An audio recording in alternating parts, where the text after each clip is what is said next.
For centuries, we humans have been searching endlessly for the answers to several questions. How did we come to be, and what is our place in the universe? Welcome to Consciousness Podcast, where we dive deep into the mysteries and the esoteric knowledge. Check out our main channel, Consciousness, for the video versions of all our episodes. One of the last attempts to answer these questions came in the 19th century from the famous Charles Darwin. There's nothing magical, astral, unearthly, divine, etc. in his explanation, just evolution. Evolution is to date the only universal accepted explanation by scientific world for our existence, although in recent years, critics of this theory have grown in disbelief. Another explanation is found through the Hebrew Bible, known as the Tanakh, which contains 24 books divided into 3 parts, the 5 books of the Torah, Nevi'im, and Ketubah. The first part of the Christian Bible is the Old Testament, which contains at a minimum these 24 books of the Hebrew Bible. The Roman Catholic Church and the Eastern Christian churches also include as part of the Old Testament canon some secondary canonical books and passages. The second part of the Bible in the New Testament, which contains 27 books, the 4 canonical Gospels, and the Acts of the Apostles, 21 apostles, and the Book of Revelation. The Bible has been translated into more than 2,500 languages and sells more than 25 million copies worldwide each year. The earliest texts that became the basis of the Old Testament date back from the 8th century before Christ. The Bible contains our origins through our Creator, Lord God. He is the creator of everything material and immaterial that we see and do not see. This is all described in great detail in chapter 1 of Genesis. In this video, we'll turn our attention to much a more ancient text, an explanation of creation given long before the above two, a text that later many biblical writings would surprisingly repeat, only with different character names. Dating from 2600 BC, the Hymn of Kesh tells a different story of our creation. Among other things, this ancient text reveals the reason for our appearance. However, it is not a universally accepted because it tells of celestial gods who created us and lived among us, even though it is in a pantheon of gods, one of the most advanced ancient civilizations to which we owe many of our skills today, such as writing, music, cattle breeding, textile weaving, carpentry, pottery work, brewing, and so on. The Sumerian civilization appears as if out of nowhere bequeathed us a myriad of knowledge and moved us evolutionarily forward for centuries and then disappeared as mysteriously as it had appeared.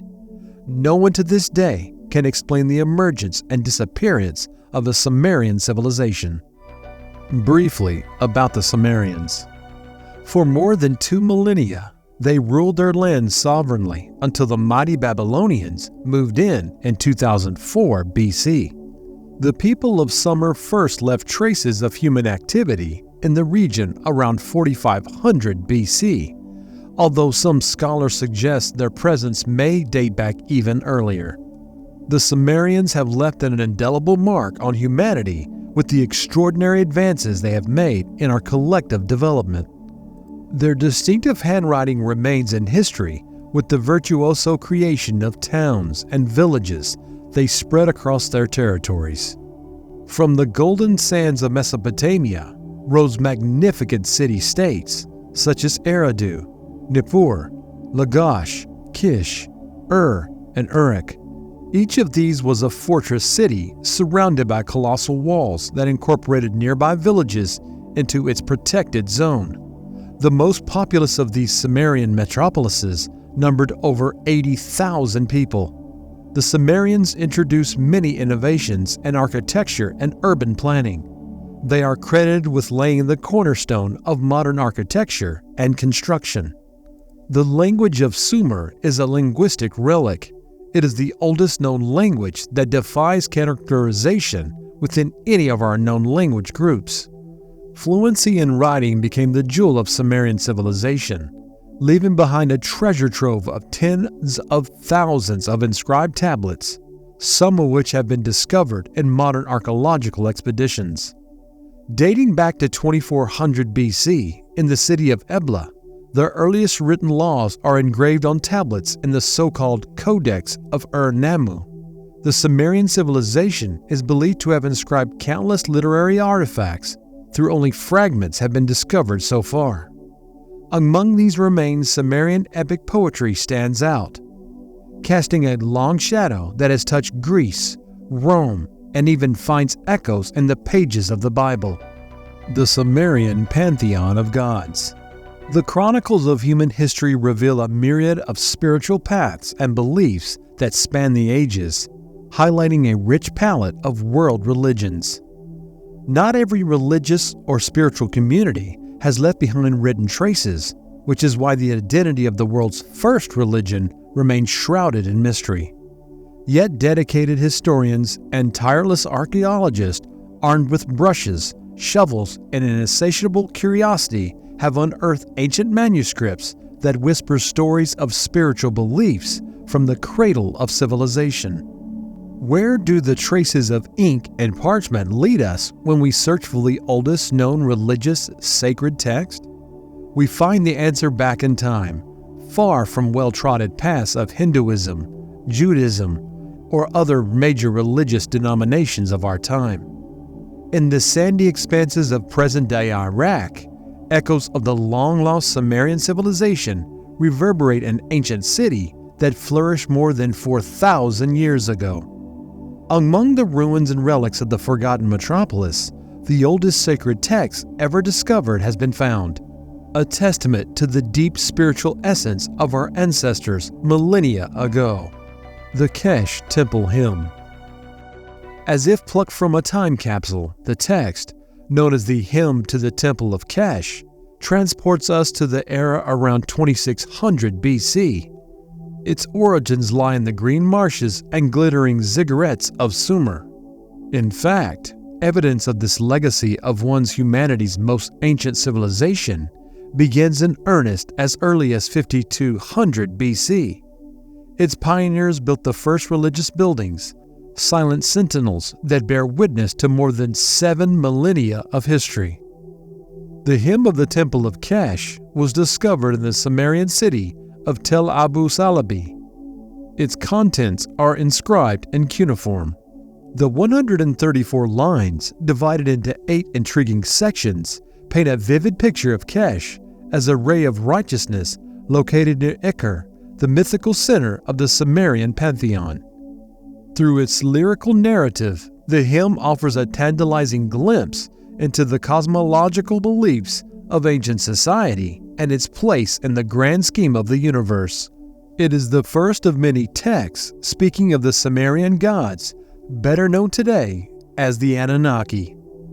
A detailed video about the pantheon of Anunnaki gods can be found on our channel, so we will not go into detail about it here.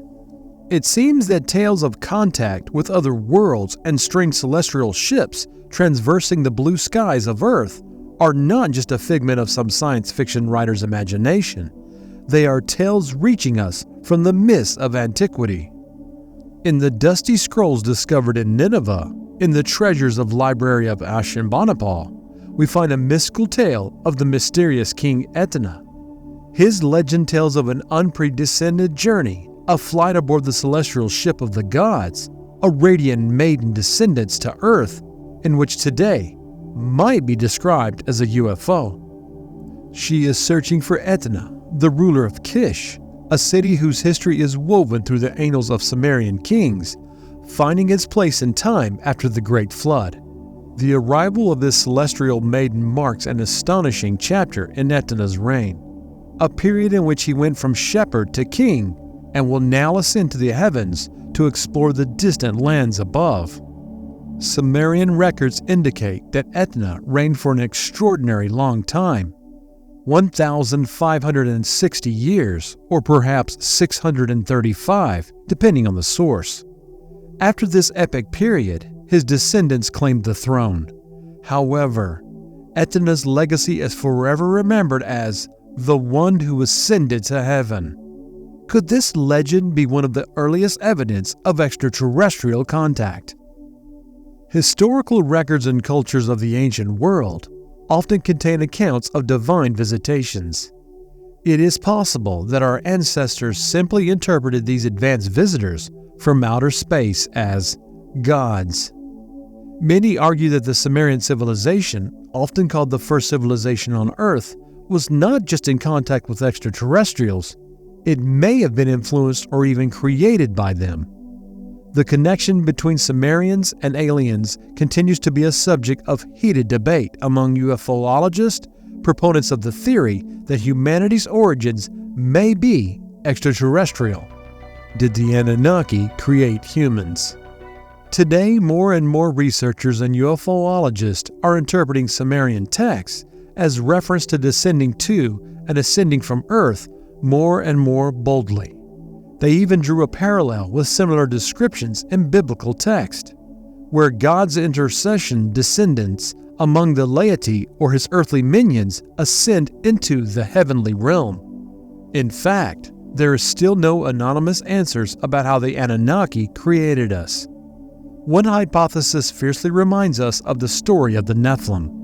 According to it, the gold reserves of the Anunnaki's home planet, Nibiru, were depleted, and they set out to crisscross the universe in search of a new deposit of the precious metal. Their planet was on the brink of disaster, and they had to get their hands on this precious material at any cost. When they came to Earth, it was inhabited by primitive creatures who in no way prevented them from mining gold for themselves. However, the process was rather difficult and hard. It was for this reason they began to pass on their knowledge to the humanoid beings inhabiting the Earth. That is, the aliens and the ones who made the real humans, and passed on to them everything that corresponds to the concept of civilization, just as the Nephilim came down to Earth and passed on their knowledge to the humans. Another even bolder hypothesis suggests that the aliens decided to create assistants for themselves. In the course of genetic DNA experiments, humans were created who worked for the aliens in the mines. At the same time, many of these experiments were far from successful. As a result, creatures with human body and the head of various animals have appeared. For a long time, humans were actually slaves of the aliens, which partly explains the emergence of myths about the rule of the all-powerful and fearsome Anunnaki.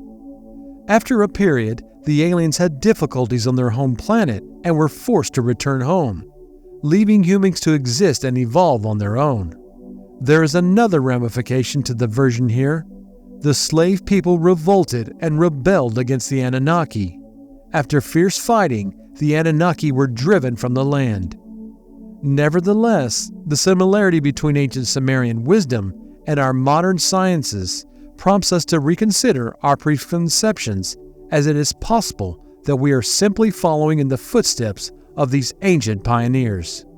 Could it be the most compelling thread concerning this inexplicable rise to actually the hint of celestial contact found on the ancient parchment of Sumerian text?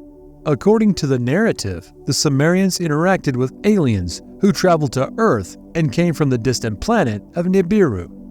This mysterious world is described as having an extremely elongated orbit that crosses the threshold of our solar system every 3,600 years. Every element of this extraordinary story intertwines, creating a narrative that blurs the lines between history and science fiction, myth and reality. This story, passed down through the ages, whispers an enticing possibility. The first contact was made not in our era, but in an age when civilization was in its infancy, under the same sky we watch today. If you like this video, share it with friends and subscribe to the channel.